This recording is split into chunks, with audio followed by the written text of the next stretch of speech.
Ali Babamın bir çiftliği var. Çiftliğinde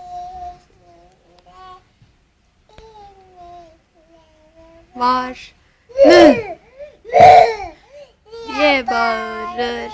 Çiftliğine Ali Baba'nın. Şimdi bağırarak neyi söyleyeceğiz? Safinaz'ı söyle hadi. Safinaz Finaz. Bağır ama hiç duymuyorum ki ben. Finas, Finas, baba benim. Yanlış. Bir daha söyle. Finas, Finas. Safinaz Finaz. Yanıma gel ya. Yapacaksın beni. Seviyorum seni. Filine geç. Şeysin olmalı. Düzüyle ilah. Denize bakmalı. Alkış.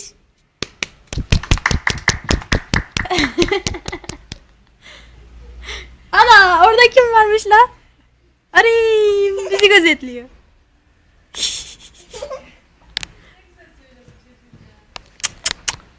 Korktuk. Hadi şimdi küçük kurbağayı söyle. Bağırarak ama hiç duymuyor hiç. Bağır. Küçük kurbağa diye. Kuyruğum nerede?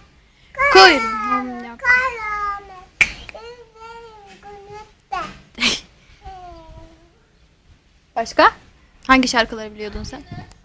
Kutu kutu bana inama yana. Annem beni öperdi. Babam beni öperse. Arkadaşım ağzı.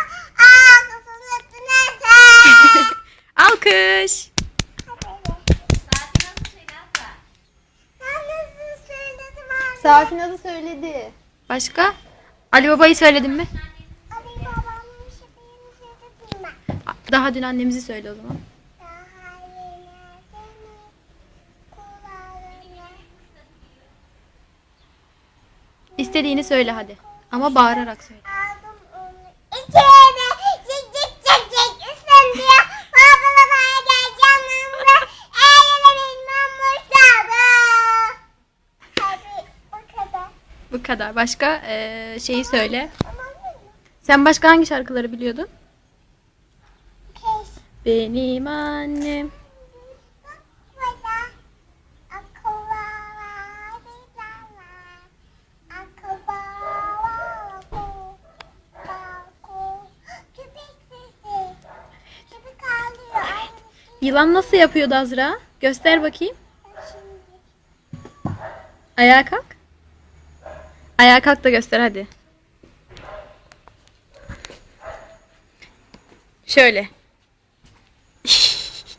Ay benim acım. Bakayım dizine ne olmuş? Azra'nın dizine. Çilekli olmuş. Bak çilekli. Aa, çilek.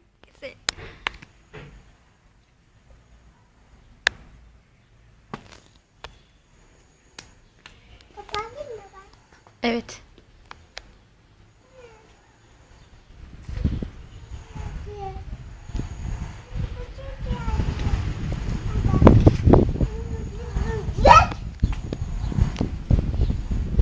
Bakın ben de var. Kayu'nun şarkısını söylesene. Kahve yerde. Dıt dı dı dı dı dı. That's